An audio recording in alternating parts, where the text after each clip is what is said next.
ببریار وزارت کشتوکالی یا هرما کردستانê بهای گومرکل کومالگها نیو دولتی ابراهیم خلیل لسر برهمین مریشکی او اینج در وطن ها تزیده کرد بشیوه که لگور گوتنین بازرگانا که ایدی او نشین مریشکاش در وبینن برای نوکه سری سیاره مریشکا $700 مدان یعنی تا داخلت بی تمام بی یعنی سر فقیری نه گراند بی نه ارزا یعنی گلک باش بی تشک باش بی نوکه اوه قرار دا نوکه مریشک گل قطعی مریشکه سری سیاره $7,000 شد 7,000 حتی $7,500 شد یعنی سری کارتونا مریشکه 10,000 حتی 7,000 شد سر کس نشید دی بیند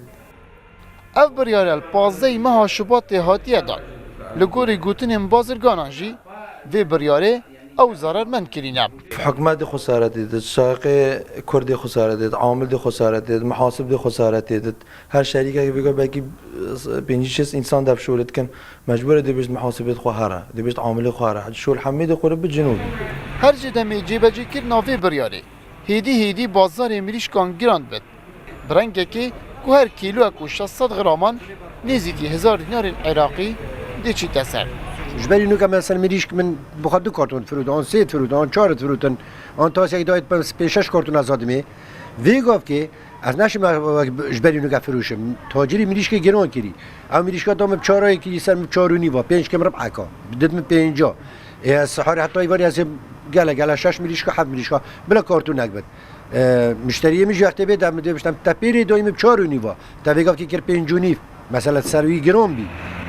روزانه پتری 105 اتومبیل بارکیریش مریشکان لکومالگاه نیو دولتی ابراهیم خلیل را تاتن هرما کردستانی لگوری گوتنین بازرگانان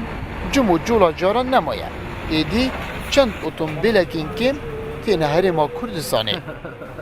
ارزانترین خارنا گوشتیل هرما کردستانی گوشت مریشکا بی لگران کرنا بهای گمرکی السر گوشت مریشکا ایدی بازرگان جی نچارد بن گوشت مریشکا جی سر خلکه